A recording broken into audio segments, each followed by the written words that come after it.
welcome to another episode of JP and the Beanstalk. I believe it's like episode 12, is that correct? 12, 22, Something 217. Like it feels like Who knows at this point? Let's just call it a solid dozen. As always, I'm your host, Beans. I'm JP. Once again, there is a good energy in the gym. Here we are. There's always a good energy in the gym. That's you and me, baby. Let's go. Excited. There is, per usual, a plethora of content for us to unpack for your viewing and listening enjoyment. So we're excited. I'm teasing a little Green Lantern action here. I'm going to start taking us through kind of a little piece at a time, the Geoff Johns run on Green Lantern, but that'll be the end cap to our episode today. Right from the get-go, we're going to hit, the Marvel side, because how can we not? We're going to get right down to business today. Yes. Right down to business, boys. Absolutely. We're mixing business and pleasure. And really, when you get down to it, it's all pleasure. So it's always a pleasure. Good for us. Well, for those of you keeping track at home, Shang-Chi, it's Shang, right? Not Shang. You know what? I've said Shang the entire time. So have I. And all the previews and stuff in the movie, it's Shang-Chi. It is Shang. Which is fine. Fine. I have to remember Sean, which is what he changes his name to, right? That helps. Very helpful. That helps correct myself because my inner, dialogue wants to say Shang, and I go Shang, and so it feels very unnatural to say. Oh yeah. But we'll get there. I'll get there. Butchering the hell out of it. That's classic white guys butchering an Asian guy's name. So sorry, we're trying to learn. We're trying to grow. We'll get better here. Absolutely. But that came out this past Friday. What if that machine just keeps churning out episodes? The three most recent. I haven't seen the most recent that came out today. Did you have a chance to watch that? Yes, I did. Okay. Did see the recent What If. Okay. And I figured we can save that for the next one. Most definitely. But we can cover 3 and 4, which I think were great. Yeah, I really enjoyed the fourth one. It's starting to pick up. I think. Agreed. I think the first episode, they're like, let's play it safe. And then episode 2, they're like, okay, we're going to build on that a little bit. And now 3, 4, and 5, they're getting a little crazier. Yeah. And I love it. Yeah, so, I think it's a good assessment, and we'll dive into that more. But absolutely, a lot of great stuff. So let's go. Shang-Chi, our boy Sean or Shang, depending on who you're asking. Whether you're his friend Katie, who's known him for years and had no idea that his name is Shang, which naturally knew Kung Fu as well. Right, a little bit of a mind blow. Like, wouldn't that be great if you and I are, down the road here in the near future, going to Venom versus Carnage together? And, all of a sudden, these dudes jump you. And I'm like, I want to help, and I'm going to try, but this isn't going to go well. And you're just tattooing them left and right, and I'm just left standing there, jaw to the floor, going, where did this come from? Well, and there's got to be a story here. Oh, for sure. It'd be great. I would love for that to happen. So if we could set it up, that'd be great. I'm going to tell you right now, whatever dream you're having, let me make sure I'm a part of it, because learning how to fight would be amazing. Woo. Especially after this movie. How do you not want to just go pick up like 15 wooden 4x8s or whatever? Yeah. And then just break them in half? I would love to do it if I could break them in half. What intimidates me is when he's punching the essentially tree. No, and leaving fist prints? Yeah. And over a decade, there's an indentation in the tree, but it is still there. Oh yeah. Like it's still there. That just looks thoroughly unpleasant. And so it pretty quickly diffuses my enthusiasm for the idea of learning Kung Fu. It's like, if that's what it takes to be awesome, I can't do it. Yeah, I can't. I'm going to stay where I'm at, hands not bloodied, and I'm gonna watch other people do it and be okay with it. See, if I ever learn how to fight, I'm going to become unbearable. Because I'm going to be the cockiest dude around. Good to know. Baby, good tip. You know what I'm saying? Sure. Like, if I know... You're going to be seeking the fight out. If I know I can physically kick your ass, like... I don't care at that point. You can say whatever you want to me. I'll just beat you up. That's not... and I'll be like bragging about moves I know. This is why I don't fight. At least you know this about yourself. You're expressing a very healthy level of self-awareness. Oh yeah, for sure. Yeah, Kung Fu would be cool. I think it'd be awesome to learn how to sword fight, in a legit way, right? Yeah. Did you? Okay. So you and I are both Northeast Iowa guys. Correct. All right. Did you ever play pickup football games in the Unidome in good old Cedar Falls, Iowa? I didn't in high school. I Yep. did in college Yep. a few times. Yep. Okay. I promise this is going to apply. Okay, Okay. I believe you. I think I know. Okay, You go ahead. bet. You bet. I did that a handful of times as well. And, you know, the Unidome, big place, Oh, yeah. right? It's a friggin' football field, so tons of room. So you're only playing, 3-on-3, 4-on-4, whatever the case may be on the given day, Just on one blessed portion of to- the field. And just blessed to be on the turf. Absolutely. Great environment, great setting. God bless the Unidome. And almost every time on the other side of the field, I mean, there are dudes and dudettes just getting after it with the foam swords, the foam LARPing, baby. Oh my gosh. Live action role play. I've Amazing. saw it a few times. Amazing. And listen, they got into it, and if I'm being honest, when I saw it, I was halfway tempted to jump in and be like, you got a spare blade? I'd love to, I love my good old American football, but let's get this medieval action going. And they're committed to it too, right? Like, no cheating, no BS. Guy gets hit on the arm, boom, your arm's off. You're done. You had to respect it. Yeah, I don't know. So sword fighting, that's where I'm at. I don't know if I'd enjoy that or not. Especially, I saw some of the people who were doing it, and Sure. they seemed like they were almost too into it, It'd be hard not to, but like you said, if But you then- knew Kung but Fu, then you'd you're be right. into it. I mean, you just gotta be. You probably get to that point where you're like, you know what? I'm Thor. This is my hammer. You're Absolutely. all dying today. Yeah. You're probably right. I think it'd You're be a probably blast. gonna go right to my head too. Now I've got to find. I think I've got to find a pocket of those people here in Central Iowa, and Promise me this if is you my do thing. it, you braid your beard. You gotta braid the beard. ooh, okay. You gotta grow it out a little bit Sure. longer and Yep. braid it. Yep. and Get it to the braidable And stage. then shave the sides. Let this grow out. You have to go full Viking for Full me. Ragnar. Full Viking. Deal. Nothing would be more intimidating Deal. than seeing that on the field. Everybody's like, all right, listen, you're taking it too seriously. Like, we enjoy this. That's too You much. come out, your beard's braided, everybody else is like, oh shit. Yeah. We have a Viking, people. We're done.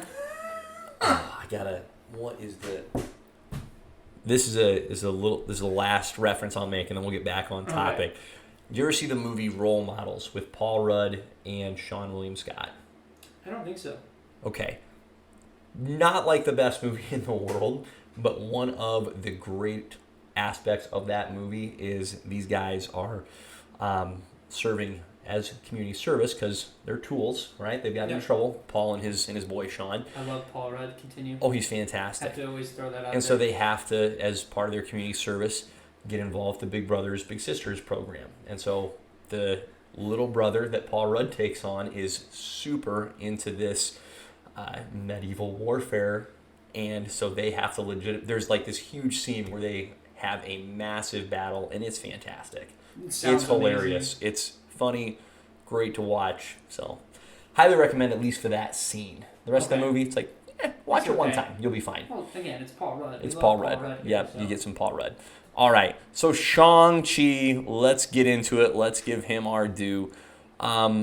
Riles, I want you to kick us off, my guy. You and I both discussed this on our previous episode, and one of the final topics we hit on was the upcoming Marvel movies. We put Shang-Chi at a pretty safe third in terms of our own personal anticipation, enthusiasm, but we both went and saw it this weekend. Yes, we and did. Tell me what you thought, my man. I will say, it's still like solid 3, just because I expect the next 2 to just be Fair? over the Okay. top. But Okay.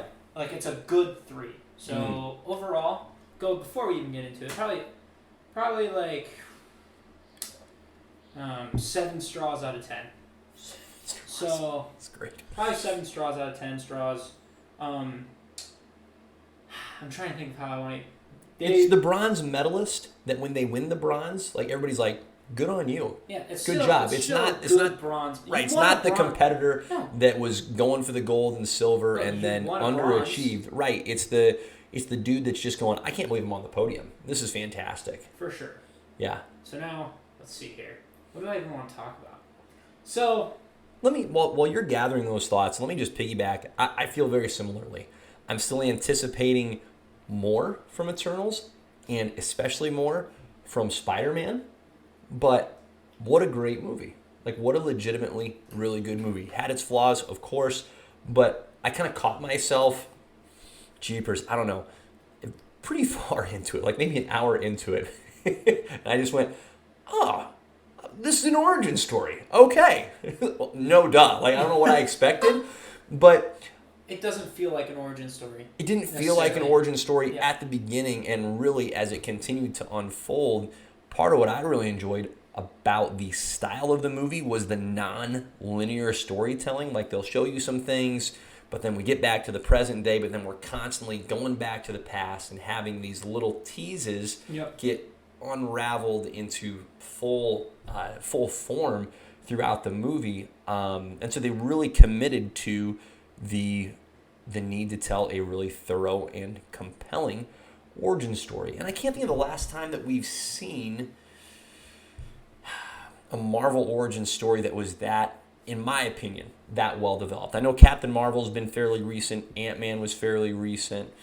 Black Widow, yeah, and that's almost in a different category because it was a sort of origin, but almost she's already Black Widow, so it's just revealing what happened to her.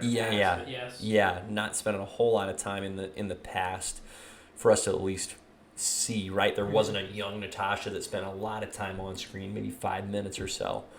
But I really thought this was, as far as the Marvel origin stories have gone, I thought it was really solid. And I think there's been some really good ones. I think the Iron Man, the original Iron Man, is one of the best superhero origin movies of all time. One of my favorite movies of all time. Correct. Yeah, regardless of category, fantastic. But I think in the pantheon of Marvel origin movies, this is up there. Iron Man holds the top spot and probably will never be unseated. It's going to take something really special for that to happen. But as I'm just kind of like mentally running through the list, okay, the first Thor movie, the first Captain America movie, if you want to say the first Hulk movie, I don't know if you really do or not. You can. It's there. It exists. I think this is a fight was good. Sure.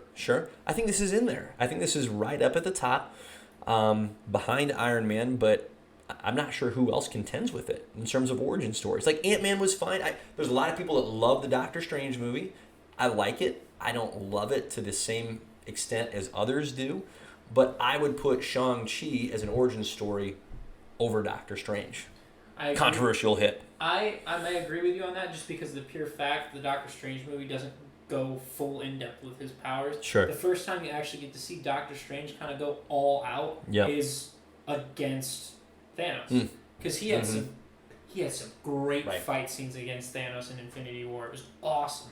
So I would agree with you, because this we actually see Shang-Chi in his full strength. Yep. Throughout the whole thing. Shang. Yeah, I'm gonna do that throughout the whole thing. I'm letting you know right now. It's the last time I'll correct you. It's a habit. No, you can keep correcting me. That's fine, because I won't learn otherwise. So, I will say, so out of the Phase 4 villains, we've had Taskmaster / Red Room, which giant turd. Yep. Then we had Kang. Okay. I'd count Kang. He Who Remains. But actually, okay. Yes and no, I'd count that, because I don't think he's necessarily a villain yet. So I'm going to take Kang off the board. You can, either way is fine. I'd say keep him on there because he's certainly in the antagonist role in that show. Pure villain, hard to say, especially considering that particular Kang is one of many. Yes. So we're gonna get him more. Anyway, keep going. And then I'll just go off new villains, because we've already had Zemo. I don't want to count Zemo in here, but Flag Smasher.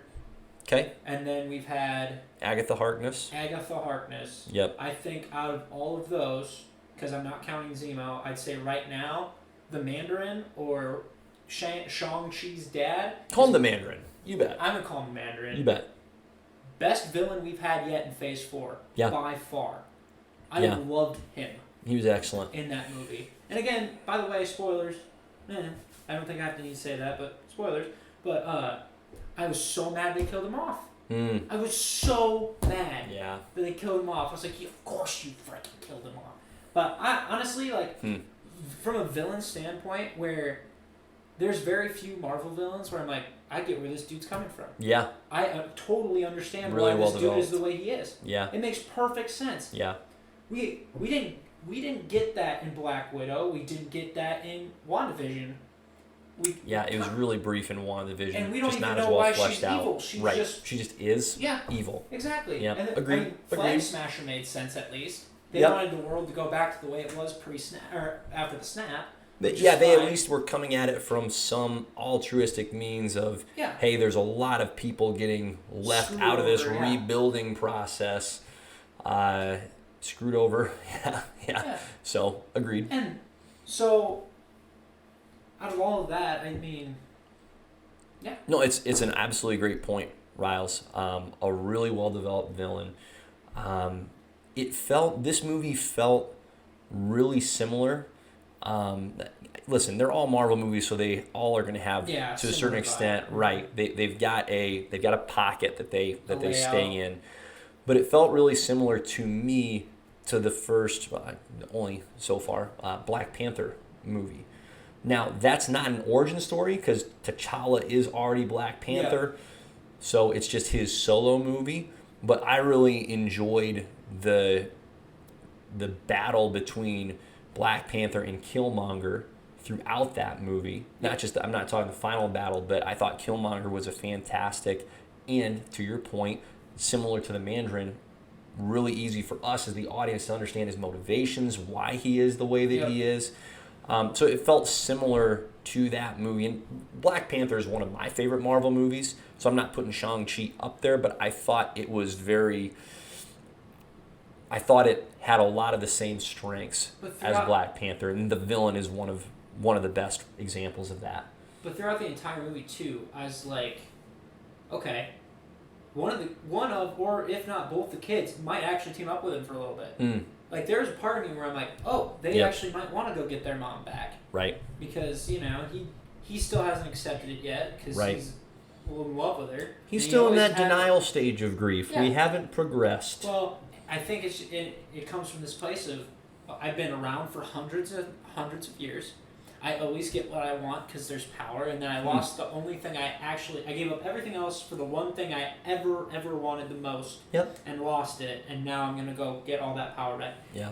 Also, by the way, when he just took over, like it was awesome. Mm-hmm. When he first takes Shang-Chi. Nicely done. Good with, for you. I told you it's gonna be a struggle. But when he first takes him back to help him like pinpoint who killed his mom, right? Like he just annihilates people. Now, so it was good. Yeah, it was good. The fight scenes were phenomenal. The train scene alone was fantastic. And listen, I have hammered movies on this podcast that are action movies that have crummy action. Absolutely. This one was not it. No. There's a full-out war pretty much. Great action from start to finish. The only thing that probably detracted from the train scene, or sorry, we call it the train scene, the bus scene. Oh, yeah, bus scenes. Yep. Us Iowans, we don't understand San Francisco and their big buses. What's a bus? What is a bus? The only thing that detracted from that scene for me is I saw so much of it in the trailers. You know? Oh yeah, I know. You know? That was the one they built up. Yep. But they got it done within the first 10 minutes. Correct. Great. Correct. Yeah, and the action was still tremendous. A lot of fun to see a different fighting style, right? With legit, hey, we're going kung fu in this movie. That was fantastic. Super well. Yes. And it was super fluid. That's the always the thing I have problems with fight scenes. These folks were skilled. Fluid. These folks were skilled. Like it just felt like an entire beautiful sequence they threw together. Yeah. Like the only other fight scene that's up there for Marvel movies in Phase 4 would be U.S. Agent versus Bucky and Falcon. Falcon at the time. Yeah. Right. So. Right. Agreed. I was very totally happy. The whole war scene was sweet. Yep. When they fight over there in Talo. Right. So. Right. Yeah. No, the villain was fantastic. I thought all the characters were really well developed, and that's, man, when Marvel movies get it right. Listen, when any movie gets it right, but that is why Marvel movies have in general had such a high floor, is that They do a consistent job of focusing on the characters and then obviously giving us some great action to go with it. But this is a great example of how to take your time, tell the story, continue to show different aspects of the character. And again, I'll come back to the non-linear way they told Shang-Chi's story. It was awesome because just when you thought, okay, I get it, I understand why he's acting the way that he's acting, why he is the way that he is. They're showing another scene with him and his mom, and you're going, oh, this is tough. This is sad in a very legitimate way. And to your point with the Mandarin, it's not just hey, he shows up and he's evil. That's how he was introduced at the beginning, right? It's just, hey, here's this dude that found the rings. He's bad. Wham. But they gave him a lot more to do than just be. Thank God. Yep. The one part of the story that I thought was a little lacking, and this is not uncommon. Oh, we'll definitely get into beefs. You bet. Was the Mandarin meeting his love, eventually his wife. And I'm always a little bit annoyed when movies are like, all right, these two people interact, they're attracted to each other, ergo, love. It's like, well, there's more to it than that. But so I wish they would have given us more, like just 1 minute's worth maybe of dialogue between the Mandarin and his wife. And I feel terrible. I can't remember her name. Do you remember her name at all? Okay. To me, it's not significant enough, yeah, I guess. Yeah. But I wish they would have given us more dialogue to help flesh out what their attraction to each other was. Like we hear his mother doing the voiceover. She's telling Shang-Chi, the young Shang-Chi at the time, and I just felt like that part could have been, and frankly, considering how significant that relationship was to the whole conflict in the movie, I wish they would have fleshed that out better than they did. Just a little more time, just 1 minute, 2 minutes. It's a long movie, I get it, but you've got the time and you've got to get that right. And I thought that was lacking. I thought all they gave us was they're attracted to each other. Good, that should be part of it, right? Well, they nailed the physicality of it, I guess. Right, but yeah. Right, exactly. So that to me was thin compared to how well developed so many other aspects of the story was. That was lacking. It would have been nice too if it was like right when he dies, like he just sees her one last time and then goes. Sure. But you got anything else good wise you want to talk about? Yeah, the action was fantastic. The story took its time. I think for the first 45 minutes or so, I was kind of in a neutral position with how I was feeling about what I was seeing. I'm like, okay, when is it going to commit one way or the other? And about that 45-minute mark, it got better and continued to get better. So I'm trying to think if I have any other big takeaways, Riles. I think let me put it this way. If this episode, if this was a Sesame Street episode, Riles, I love Sesame all right, Street. Okay. Who doesn't? Big Bird, Bert and Ernie, Oscar the Grouch, Cookie Monster. Who's your favorite? Are we Bert and Ernie? I would love it if we were Bert and Ernie. I would really be excited about that. If we could be Bert and Ernie, I'd be delighted. So who's Ernie? I'll be Ernie. Okay. I'll be him. I'll wear that big yellow head. Wait, I thought that was Bert. Right? Bert's the yellow one. Ernie's the orange one. You're right. Here I am butchering my own Sesame Street reference. To recover, if this were a Sesame Street episode, our word of the day would be Rubber duck and retcon. Retcon, because we're going to talk about what the heck that is in the movie. We're going to get into that in some Green Lantern talk. And I feel like What If has potential for a little retcon action as well. So, retcon, where are we getting into it? Let's talk the Mandarin who's not the Mandarin. All right? Our boy shows up out of nowhere. Was it like right in the middle of the movie that Ben Kingsley arrives as Trevor, the imposter Mandarin from Iron Man 3, and we get some serious retconning.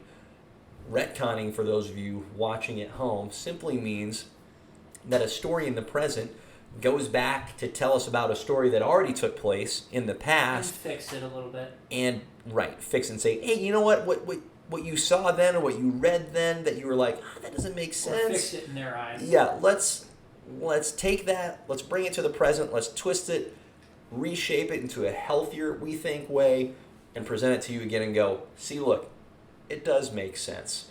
And I'm not sure how I feel about how deep into the retcon effort this movie went. I mean, it committed. I thought it was enough when the legit Mandarin is sitting around the dinner table and is monologuing to the kids and to Katie about how this terrorist took on the name of the Mandarin. Because of how intimidating it is. Right, because of how intimidating it is, and usurped the mantle in only in theory, of course, of the 10 rings. And I thought, okay, good enough. There we go. We've got our Iron Man 3 ironing out, shall we say. I agree so much with you. I thought that was all that was needed. I agree. And oh boy, did they jazz hands. His entire role was not needed in this movie. Oh. I'm sorry, Ben Kingsley. I do not have a problem with you as an actor, but yeah. Your character's role was not necessary. Okay, you could have introduced Morris without him. That's fine. I understand Morris is there to sell toys. Okay, I get what Morris's purpose is. But I don't get Trevor's purpose here. No, he didn't need to come back. And frankly, outside of like the diehards, right? Who among us is going, hey, fix Iron Man 3? It's so far in the flippin' past. Okay, you are. We can come back to that. But all they needed to fix it was that line of dialogue from the Mandarin. They didn't need to bring Trevor into it. And when I say fix Iron Man 3, I should be a little more precise. Fix the Mandarin. Absolutely. We want a legit villain Mandarin, not the Trevor, the British actor, being financially, emotionally, and alcoholically supported by Killian from Iron Man 3. Yeah, so I'll never forgive you, but then continue. Yeah. So I totally, I want to be okay with it, and it didn't, here's the thing, it didn't make the movie worse, I don't think, but I'm also pretty certain that Trevor being in that movie didn't make it better. No, he was just there. Like, I think they wanted him to be a comic relief character, and for me, it did not come off that way. It just came off as he was a moron, and he's there. Like, he is your moron. That's all I got. Because I thought, like... Well, and come on. Like, why is he there? Like, that was pretty thin, too. It's like, oh, yeah, they brought me here to kill me, but then I made them laugh, so they've kept me alive. Yeah, I don't believe that fully. But, and then, like... Because you already... Does the real Mandarin feel like, does he seem like a guy that is looking for a laugh? No. Is he pulling Trevor out like as a literal court gesture and going, Trev, tell me a funny one? No, I feel like he happening. Killed him immediately. Yeah.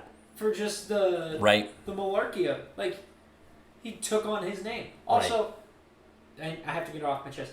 I get that the Mandarin, I didn't like that Mandarin joke. I mean, I get it's funny that it's named after an orange. Hilarious. But the actual Mandarin's so badass, why you gotta shit on it like that? Mm-hmm. That's just hurtful. But Trevor's presence was not needed nor necessary, and I hope I don't ever need to see him back again. And I think I think he's just gonna be a doesn't feel like he's going away. No, I feel like he's just gonna be a staple for Shang-Chi. Yeah. Which is yeah. You already had Katie there for comedy relief. That was her job, and seeing it from a normal person's perspective. That's why she was there. You didn't need Trevor. It felt too much like one of your favorite movies, The Last Jedi, where... We're just getting on things that irritate me. Okay, let's go. Where Finn and Rose go off on their side mission that takes up a lot of screen time and progresses the story not a single Oh my gosh, these bit. animals are in prison. Let's just let them go. Oh my god, that kid can move a broomstick with his mind. No shit. It's Star Wars. 90% of the kids can probably do that if they figure it out. God. So glad I hit a nerve there. And then they just killed everybody there for no reason. Tough break.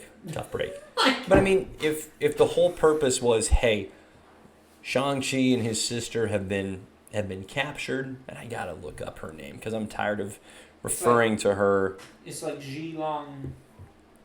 I gotta try and get this right, and I'll continue to discuss as I do. But if the whole point is for Trevor's existence to get them to Tao Lo, it's like you can come up with a different way of this happening. Like this does not have to be. Like I said, they could have done it with just Morris. Morris could have been your guy. They could have found him, kenneled up or whatever. Yep. And then. Xialing. And then they somehow have this connection via mental, because for some reason Ben Kingsley's character can talk to the thing, but no one else can. What? Why?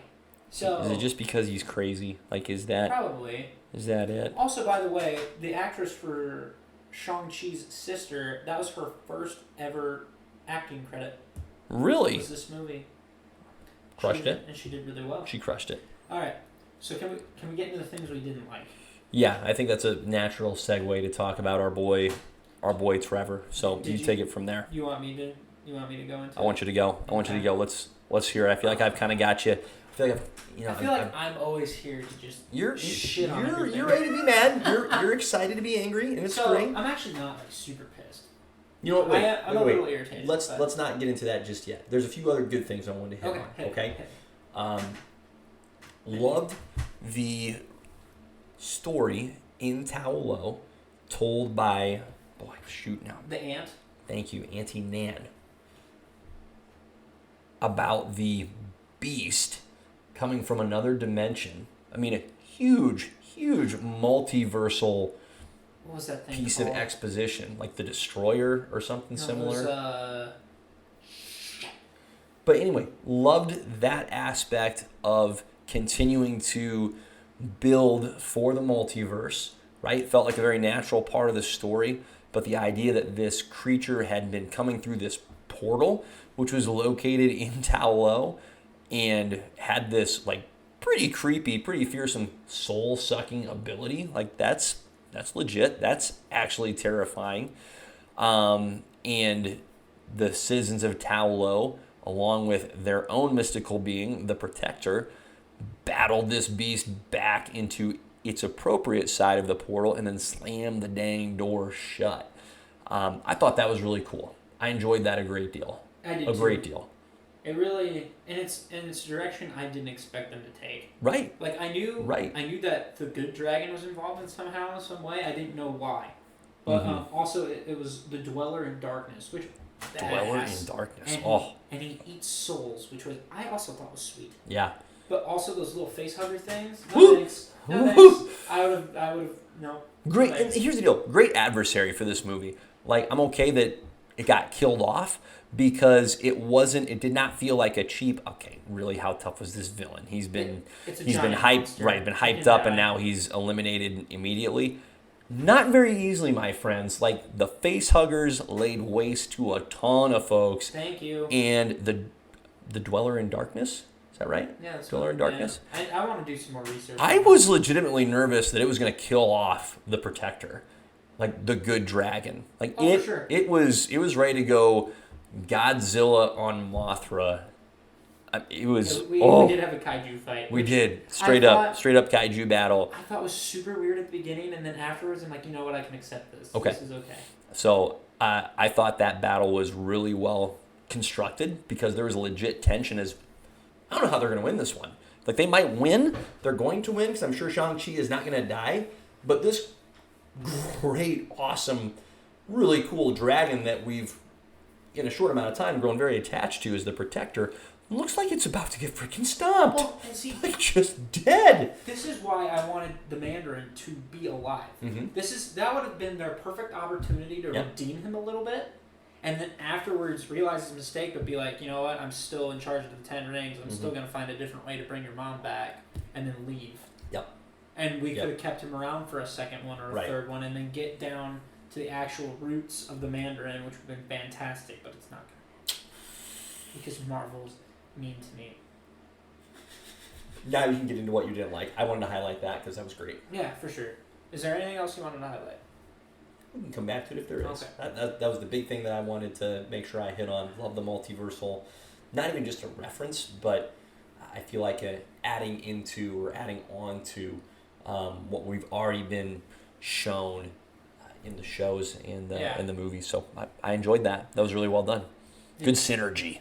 I didn't like how the 10 rings were used, okay? But hear me out, and I think they can be redeemed. Okay. I have a whole theory. I think that they can be redeemed if they do it correctly. So in the comics, I don't know if we've gone over it in this podcast or not, probably, but each ring has a specific power unique to itself. BT Dub's legitimate rings. And they are legitimate rings. Not bracelets. And the immortality is legit. So that's the one thing I believe they nailed.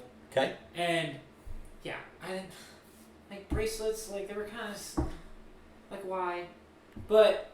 I don't understand why he took them off. It's like, who wants to wear 5 bracelets on each forearm? Yeah, that's a lot. It's just...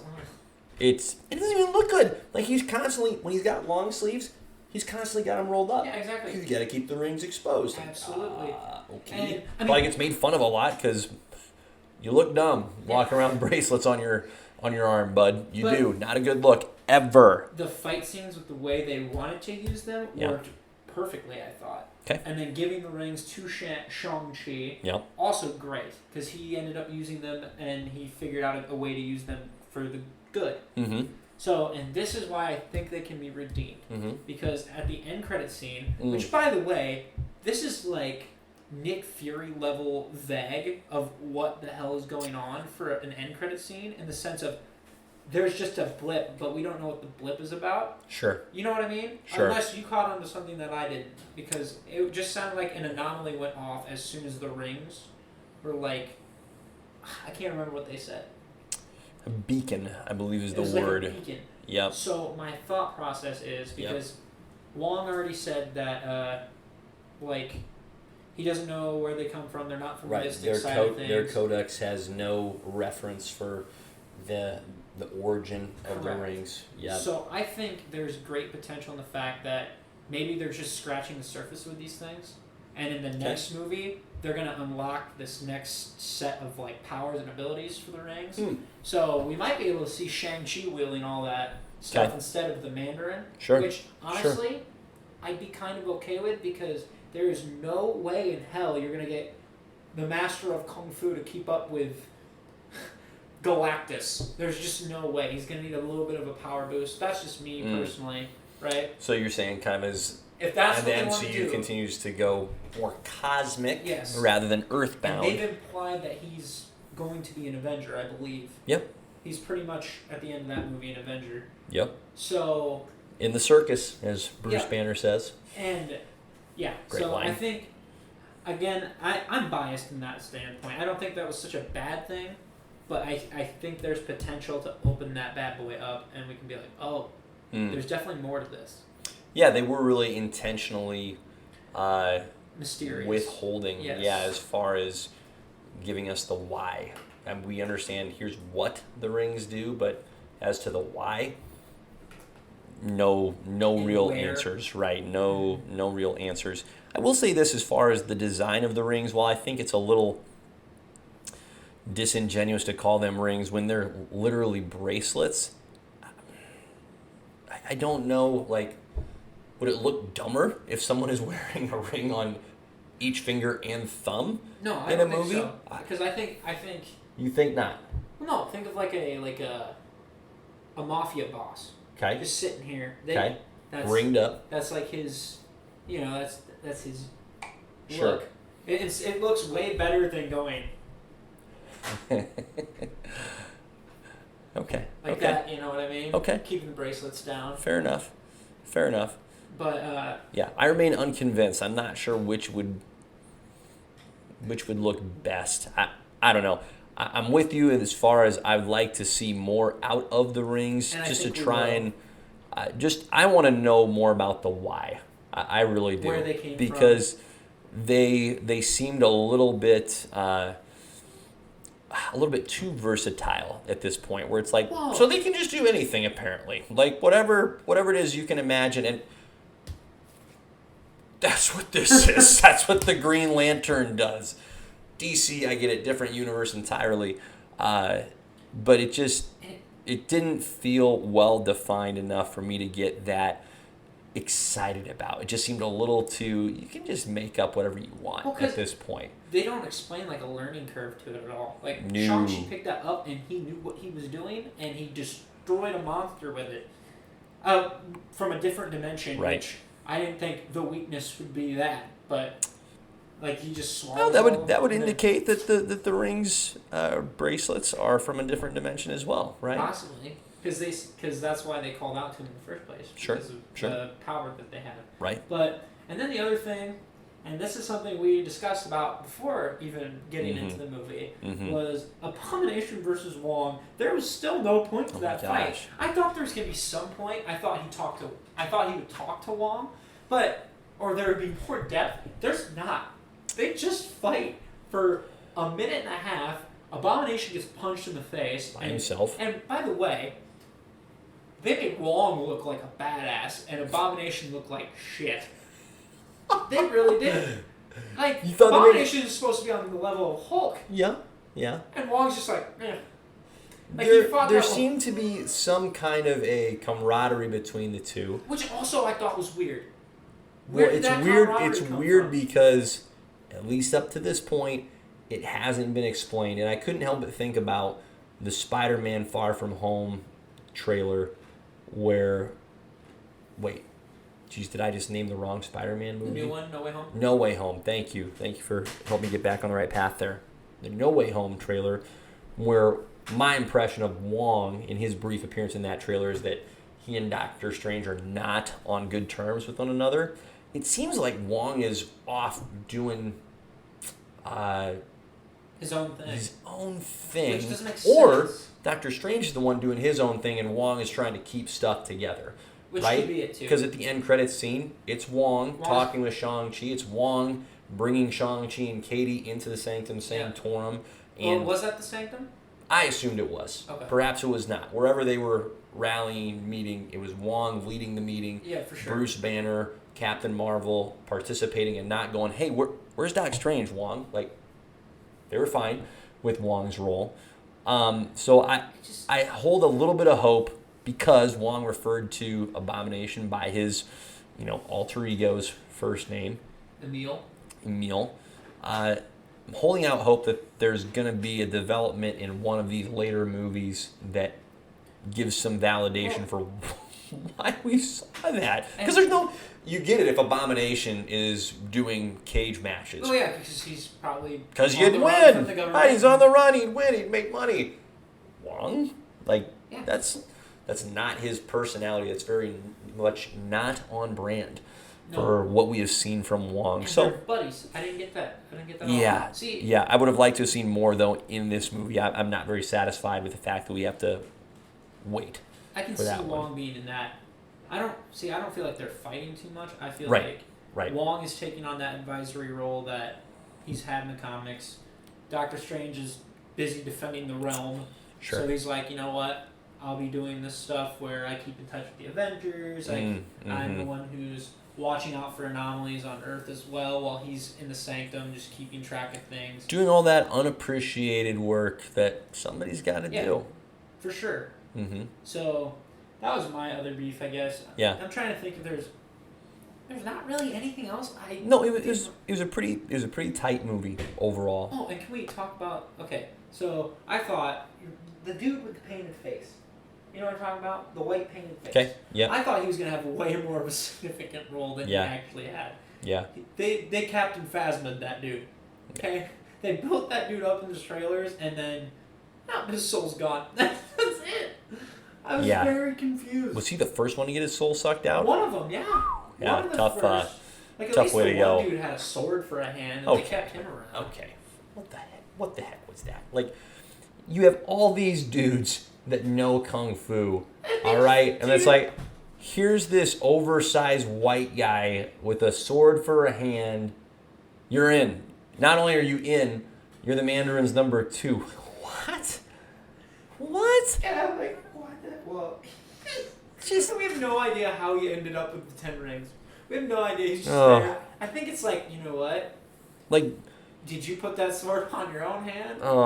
Because that's pretty cool. You know what I mean? that just frankly seems silly. Maybe for the dozens of Shang-Chi comic fans out there, he's a legit He might be Shang-Chi comics villain, but I thought it was just goofy. I was like, what are we? But you need a little bit of goofy in a comic book movie. Yeah. It makes it realistic. Yep.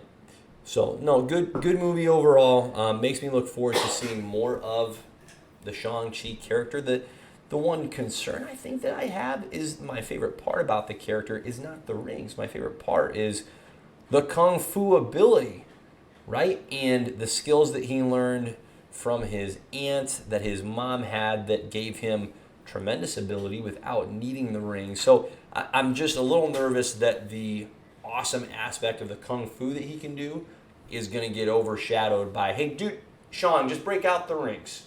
Can you just break out the rings? And then, wham, he breaks out the equivalent of Thor's hammer with his rings. And it's like, well, we didn't get to see you do kung fu because you're just smashing stuff with your rings. So I'm a little worried about that. I can see two things happening with that in the next movie or his next appearance or whatever. Sure. Because I have no idea what direction they're going to go with him now. Sure. But, more solo movies, just in the team-ups. Who knows? For sure. Yeah. But he's either going to give up the rings again because he's going to be like, I know what my dad did with these. Okay. This is not something I want to follow down. Or he's going to rely too much on them, and then they're going to get taken away from him, and he's going to have to get back to his roots.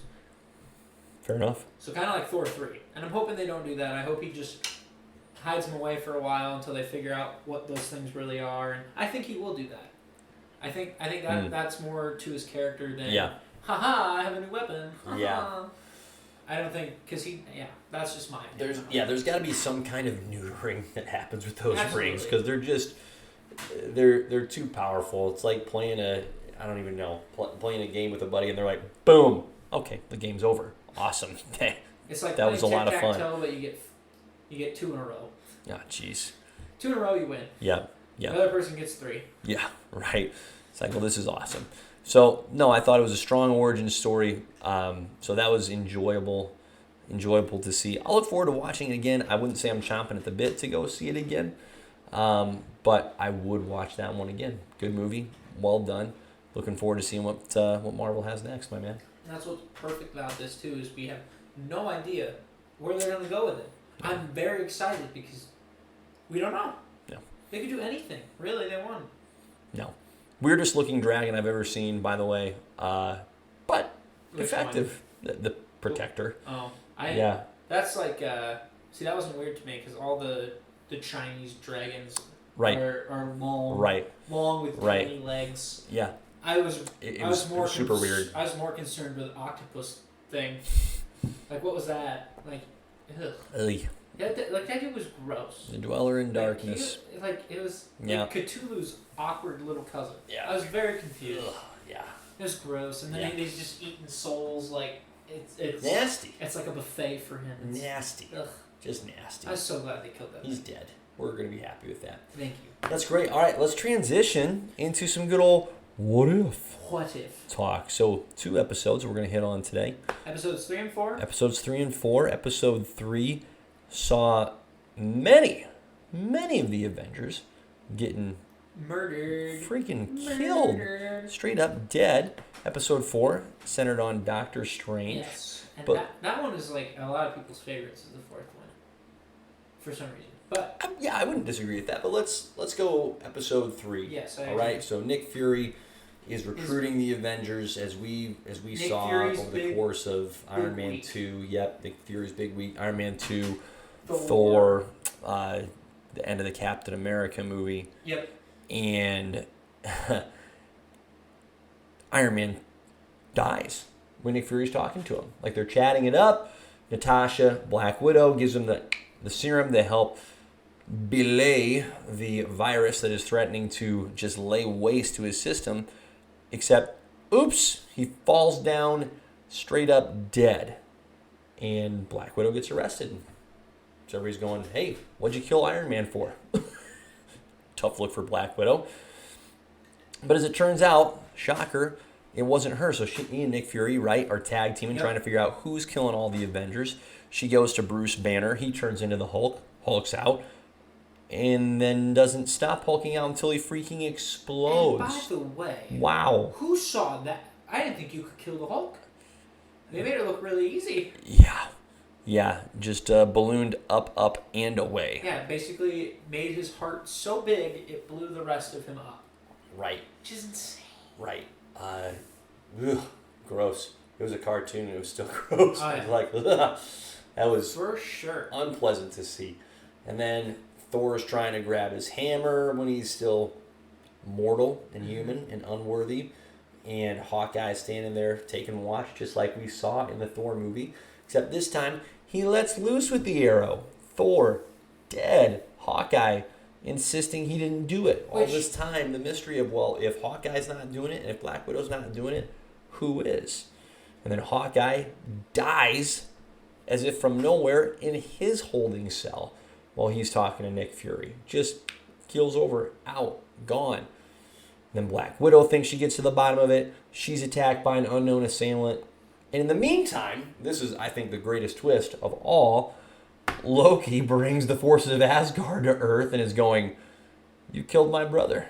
Prepare to die." Straight up Indigo Montoya from Princess Bride. Which was badass. Right, which was great. And so now Nick Fury has the specter of Asgardian rule hanging over his head if he can't figure out who murdered Thor and hand him over to Loki. Now, at what point in this episode, Riley, did you figure out who it was? Or feel like you had a pretty good idea who it was? It actually, I watched this with my roommate, and Yep. I think he picked up on it more than I did. Yep. So I didn't know which one it was, because I was like, okay. Because he started pointing stuff out, and I'm like, you know what, that makes sense. So it was he probably figured it out around when Hulk died, and I probably figured it around probably there or right before Black Widow. Sure. So probably when you're supposed to kind of be like, oh, there it is. But like, what a beautiful twist. But anyways, when did you figure it out? I think around where the Hulk died, because it seemed like we got some microscopic going on it. This has to be an Ant-Man thing. Yeah, but I didn't. So this. Now I don't necessarily think I went Hank Pym.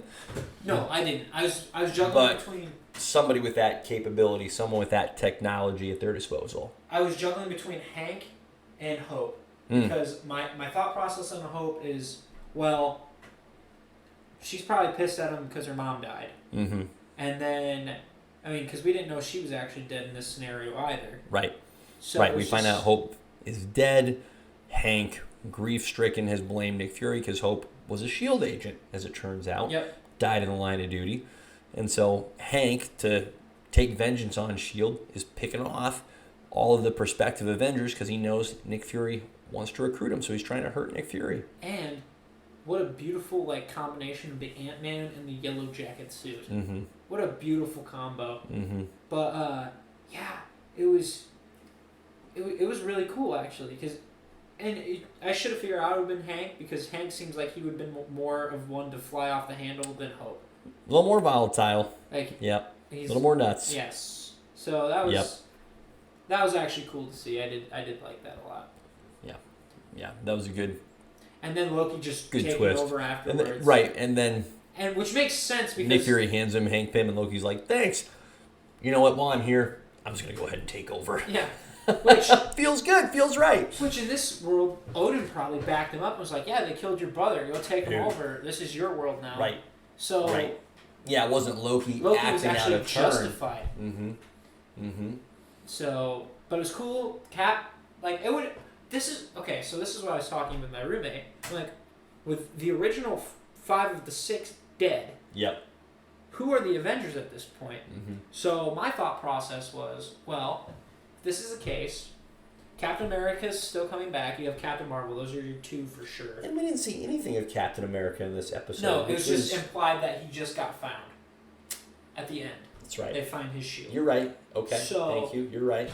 And You're right. Okay. Yep. No, I forgot. That's right. You don't have Hank, and you don't have Hope because Hope's dead. So you don't have Ant-Man or the Wasp because there's no way Scott Lang's in prison still at this point. So you're out. Ant-Man. Sorry, Scott. So like, who else is there? Maybe Black Panther, but his dad's still alive, so he's not the full Black Panther yet. Although, I guess in Civil War, he still had that suit and knew how to fight before. Yeah, but he has no connection to the Avengers. Like, there's no association at this point, right? The only thing I can think of is because Loki took over the world and not the nation. Fair enough. Now, if he took over the world, sure, they would be like, oh, okay, we need to do something about this. It's our time. That's why I feel like Black Panther would come in. Yep. No, but you're absolutely right. There's not a lot of options left. I mean, the Guardians wouldn't be there. James Rhodes could be there as War Machine. Yep, I can see that. Right? He would be it for sure. He would have had the suit already. He would have been your Iron Man. Yep. So you've got a guy in the suit. But I mean, think about it. You're like scraping at the bottom of the barrel because Falcon's not introduced. Bucky's still Winter Soldier. Right. So you have like, unless the Russians decide, okay, we need to take out this Loki guy too. Like, you know what I mean? So, or I should say, no, it's a small group. It is. You got the two captains, Captain Marvel, Captain America. And Captain Marvel can hold her own for the most part. Sure. War Machine, and we're assuming Black Panther jumps in. The two captains, yeah. So that's what I found interesting. I would like a sequel episode of that and just see, okay, who's your Avengers at this point? What makes sense? What doesn't? Because Coulson's still technically alive in this too. He never gets killed by Loki. You don't really have your muscle. You lost your muscle. I mean, Captain Marvel's kind of your muscle, but she's more of your... The original cast, Thor. You've got she's Thor, more like your Thor and character. Hulk, and now you've just got one.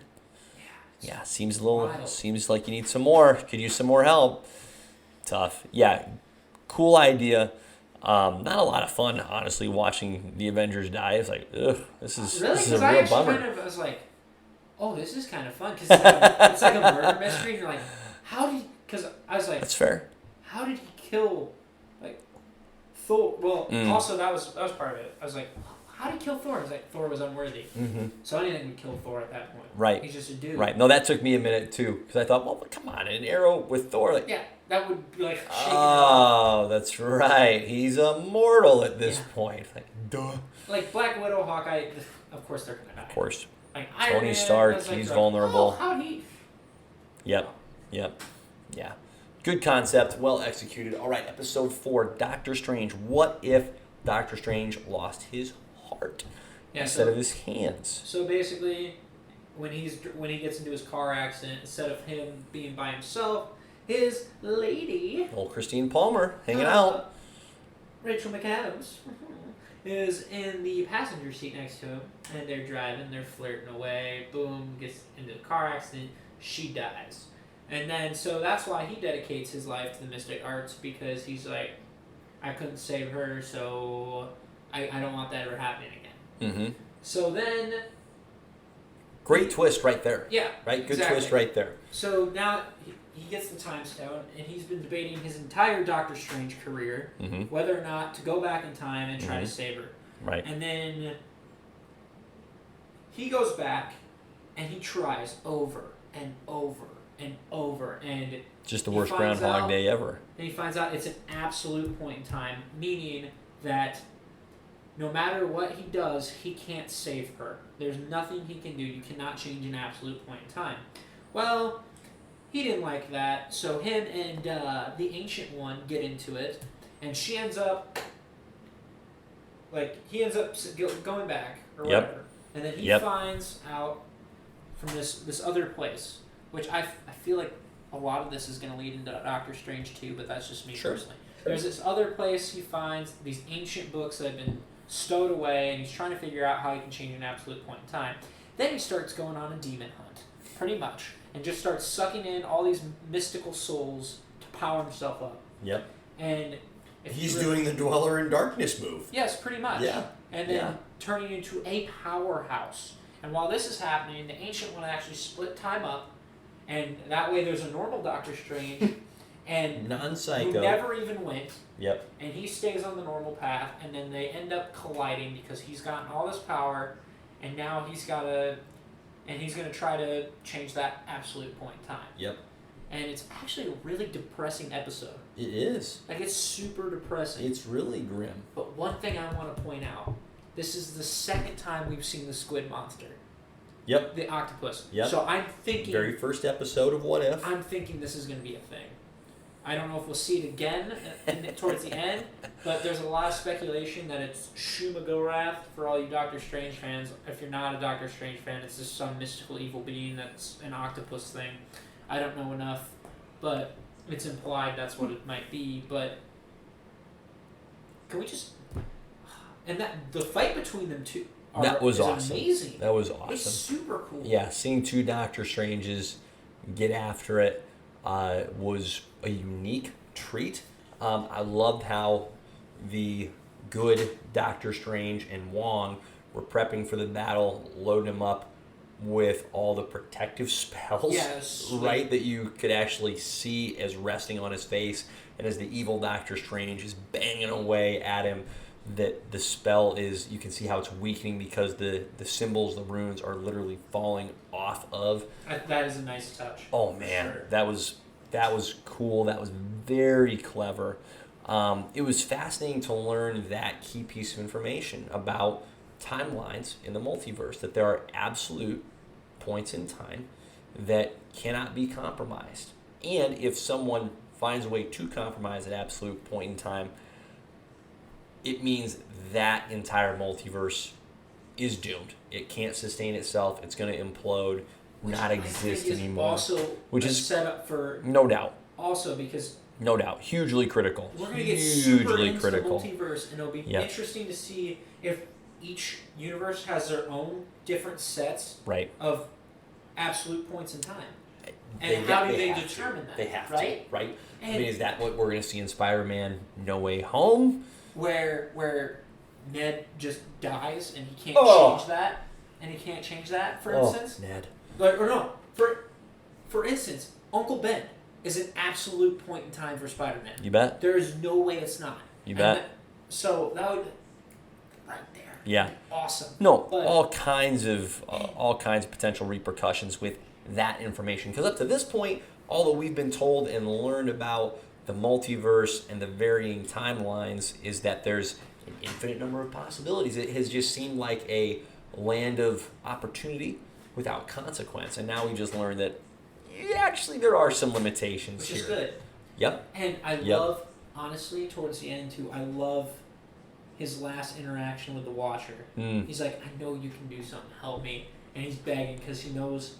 And the Watcher's even feeling conflicted. And he's like, right? I would love to help you, but I can't because if I help you, it fucks everyone else up. Right. So it's... Which I also think that felt is great significant. Because he's actually like... This is the first time in this series we see the Watcher actually get involved. More than a pervert. Yes. Still a pervert, but more than that. Yeah, so it'll be... I feel like episode 4 of Doctor Strange is going to do a lot of... Maybe not necessarily...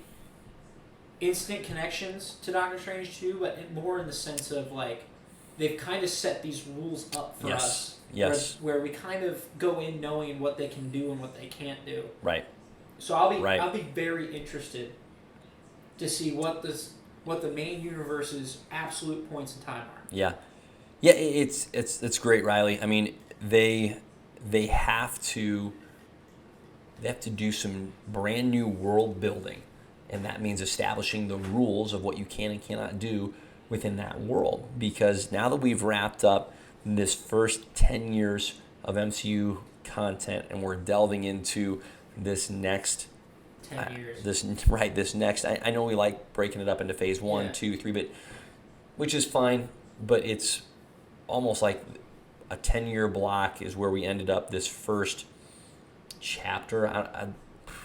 Chronicle? First saga. There you go. Saga. Saga's great. Saga's the right word for it. Wrapped up the first saga. Now we're learning more about what the conflict for this second saga is going to be. It's going to be fundamentally different, and so we need to learn what those rules are. It's a different world because we're literally being opened up into so many worlds, not just the one, but many, and there's a lot of potential for that to get unhealthy and out of hand because there is so much potential, there's so much possibility that you never go in one cohesive direction. You get too caught up in saying, well, this could be a thing or that could be a thing. So really important to set up some boundaries of those absolute points in time. That's tremendous. I'm still not sure what on earth the Watcher's role is going to be in all this. I agree. Listen, it's fine that he's being included because it's cool to see him. He's in the comics. He's a cool character. So great, there he is. But I'm looking forward to, in these remaining What If episodes, it gives me some hope for, okay, we're going to get more of that world building, rule setting, rule establishing that is going to help define where these next chapters in this saga go. Because they're, and kind of like wrap it up, like for this. Yep. It makes you wonder, there's got to be a fallout for after Endgame for this too. The Avengers went back in time. We've seen that time, there's consequences to things when you go back. So it makes you wonder, and I know He Who Remains stated that was supposed to happen. Sure. But to what extent, and like, because I feel like there has to be a penalty, right? I think we saw that in Loki, right? Because that show, yeah, exactly, that character doesn't get that opportunity if the Avengers don't travel back in time to try and ultimately undo what Thanos did. So I think that's part of what's so fascinating and almost mind-hurting is trying to connect all of those. Oh my gosh, none of this would have happened if the Avengers hadn't gone back. But if the Avengers hadn't gone back, is that worse, right? Because then half of the universe, not just half of what we saw on planet Earth, but half of the universe has been removed from existence. So another cool What If episode. Absolutely. So no doubt, it is fascinating, and the idea of the sacred timeline, sacred, I think, only because He Who Remains, it's that particular timeline that he comes out of, right? So he's like, hey, this is what I'm maintaining, what I came out of, so that I am the result, so that I can maintain my seat at the top. Yeah. And I never thought of it that way, but yeah. Yeah. Never thought of it that way. Yeah, there you go. We're unraveling things here. So really cool, and what I'll give Marvel a lot of credit for too is that really encourages me that, okay, they've got a handle on this. They're not getting too loose with the possibilities of we can do whatever we want. It's like, but you need boundaries, you need limitations so that you actually go somewhere. You don't just scatter into all these different possibilities. You actually have a direction that you're heading that we, as the recipients of these stories, can actually track with along the way. So, pretty cool. I agree. Yeah.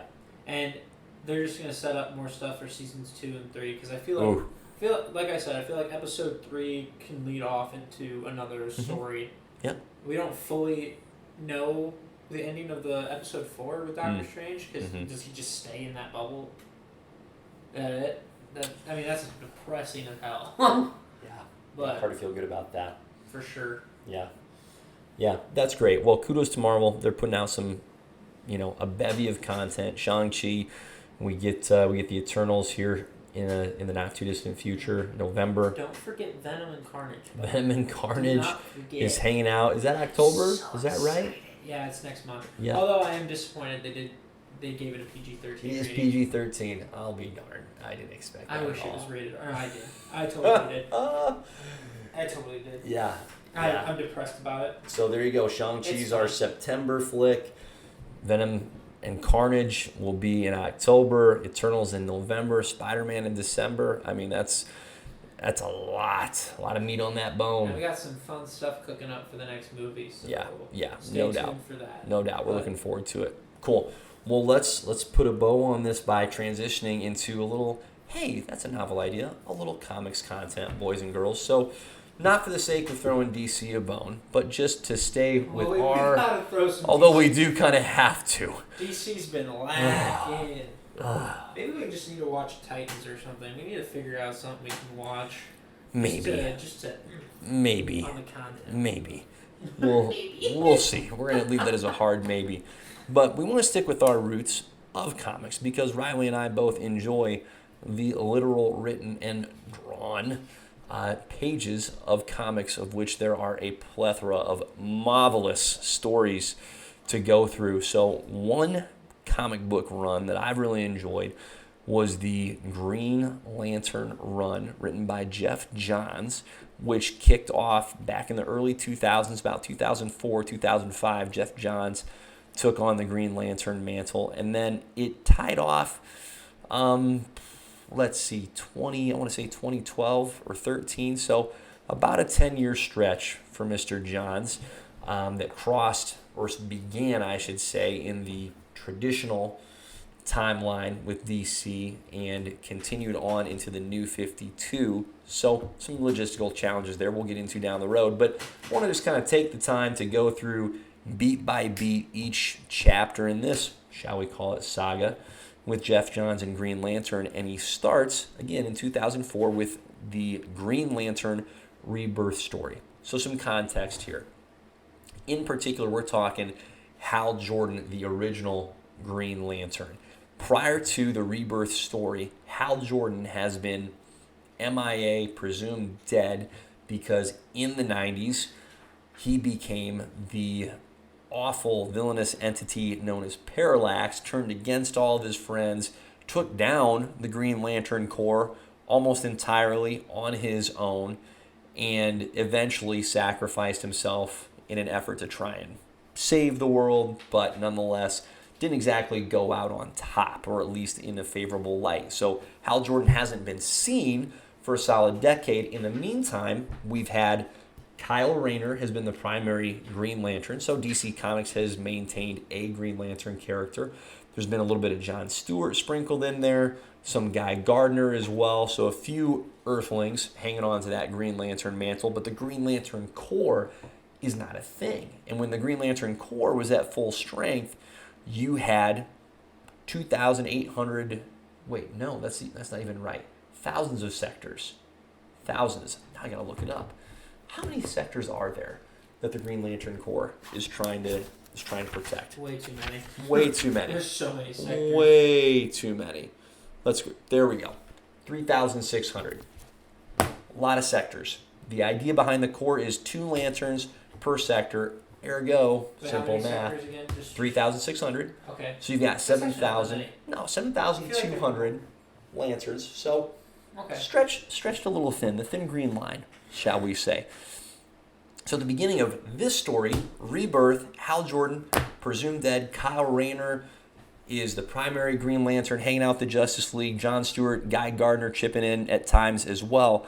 Well, Kyle Rayner goes and realizes that Parallax is coming to Earth. Now, all that Kyle Rayner knows of Parallax is that he was also Hal Jordan, so they've been synonymous with each other. But what Kyle Rayner learns from the one surviving Guardian, the former leaders and creators of the Green Lantern Corps, is that Parallax, this is where we get into the retcon territory, okay? Parallax isn't Hal Jordan. Parallax is the living symbiotic embodiment of fear in the entire universe. So he is a literal alien parasite, but parasite makes him sound small. He's huge. He's massive. Think the Dweller in Darkness, right? And scary like that too. And terrifying. Like, he is illustrated in horrifying fashion in these pages. And what had actually happened wasn't that Hal Jordan went nuts, it was that he was possessed by Parallax, who controlled him, caused Hal Jordan to act out of fear, attack the Guardians, destroy the Corps, etc. And so Kyle Rayner realizes Hal Jordan wasn't actually ever a bad guy, he was just taken over and not within his own control. And so a really sweet story unfolds. Kyle Rayner takes Hal Jordan's, this is a little bizarre, right? But hey, comics. Hal Jordan's coffin, his body is in the center of the sun. Kyle Rayner pulls it out. Somehow Hal Jordan's fine. Heck of a coffin. Like, that's pretty impressive. Most of the time you put coffins into fire, they and you burn up. All right? This one, not the case. So he retrieves Hal Jordan's body, teams up with, again, the lone remaining Guardian, But the problem is, while they are trying to find a way to revive the spirit of Hal Jordan's spirit has paired up with the Spectre. What the flip is the Spectre? Without getting too far into it, because you can get too far down that rabbit hole and then it's not helpful. The Spectre is the embodiment of the vengeance of God. And Hal Jordan has somehow, his spirit has paired up with the Spectre. And so they're just going around the world bringing justice in a sort of not great way against bad guys. Think of justice like the Punisher justice, where it's like, you done something bad, you dead. Okay? You will pay for your sin. Yeah, and so kind of tough. Not exactly putting Hal Jordan, making him look that good, but there is the fact that his spirit is alive. Now his body's over here. They just need to be brought together, right? No big deal, it would seem. So Kyle Rayner and the Guardian work to bring the spirit of Hal Jordan and the body back together. But in the meantime, Parallax, still alive and well, has taken over John Stewart, Guy Gardner, and Kilowog, another Green Lantern that survived Hal Jordan's attack and used to be one of the other greatest Green Lanterns. And so now the Guardian, Kyle Rayner, and Hal Jordan have to work to get Parallax out of John Stewart, Kilowog, Guy Gardner. In the meantime, those three guys, while possessed by Parallax, are duking it out with the Justice League. Batman this whole time is super skeptical about the return of Hal Jordan. He's convinced that Hal Jordan is bad news. Hal Jordan tells him he doesn't give an F what Batman thinks. There's a great scene where John Stewart actually gets in Batman's face and gets ticked off at him and says, listen, man, the only reason you don't like Hal Jordan is because he was the only one of us that wasn't afraid of you. And that's what you need to be effective, is you need people to be afraid of you. And Hal Jordan wasn't, and that scared you. Great moment, John Stewart calling out Batman.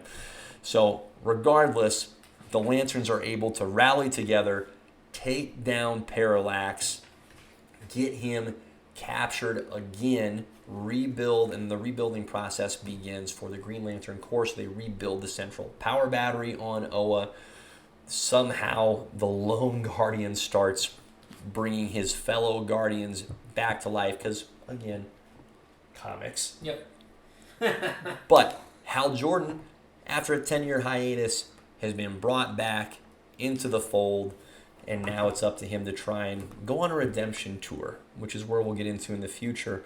But highly recommend if you're looking for a good run, and by a good run, I mean a run that makes sense and tells a good story. Check out Geoff Johns' run on Green Lantern. Again, start with Rebirth. That's where you want to kick things off. There are some real highlights along this run. The Sinestro Corps War we'll get into in the future. Blackest Night's a great story as well. Those are, oh my gosh, those are two of the best I've ever read. But if you want some more context, particularly before you jump into the Sinestro Corps War, start with Green Lantern Rebirth. You won't be disappointed. That's my recommendation for the week. Geoff Johns is like, ooh. In case anybody's wondering, his Green Lantern run is really renowned for being good because he introduced all the lanterns. He did a lot of lore for Green Lanterns. It's insane to think that we didn't get a Yellow Lantern Corps till the early 2000s. Yeah, he really took a stale idea of the Green Lantern Corps and transformed it into something much more robust than it was. Oh my gosh. Yep. I mean, he did some awesome creative work that really fleshed out some great ideas. So you go from just having the Green Lantern Corps with willpower to other colors along what he called the emotional spectrum. So it's phenomenal. We're going to keep diving into it. But conceptually, it's really enjoyable for that reason, because of the creativity that you see visually. All the artists that work with Geoff Johns on this run are fantastic, so there's no duds in here. Ethan Van Sciver does a lot of work. Ivan Reis. Let's see, trying to think of who else. Those are the two primary guys. Doug Mankey. Yep. He's in there quite a bit. Yep. So it's... I loved his art in Blackest Night. Yeah, it's great. The villains are fantastic. The adversaries are phenomenal. Like the character Sinestro, I barely talked about Sinestro, if at all, in here. He gets brought back from the dead as well, because comics. Oh, yeah. But everybody thought he was Time dead. bullets. Turns out, time bullets, baby. Sinestro's alive and well. And he gets fleshed out as a tremendous adversary for Hal Jordan. So it's awesome stuff. I'm looking forward to diving into it even more. But there you go. Awesome. I think that about does it for us, Riles. That wraps it up. As always, follow, like, share, subscribe, yada, yada, yada. You know the drill. So, yeah, I think that's it. Go see Shang-Chi if you haven't seen it yet. Shang-Chi. Treat yourself. You won't be disappointed with how you spent that 2 hours. It's a couple hours well spent. Great. Yeah. So, Yeah. on that note, Godspeed. Go Hawks. That was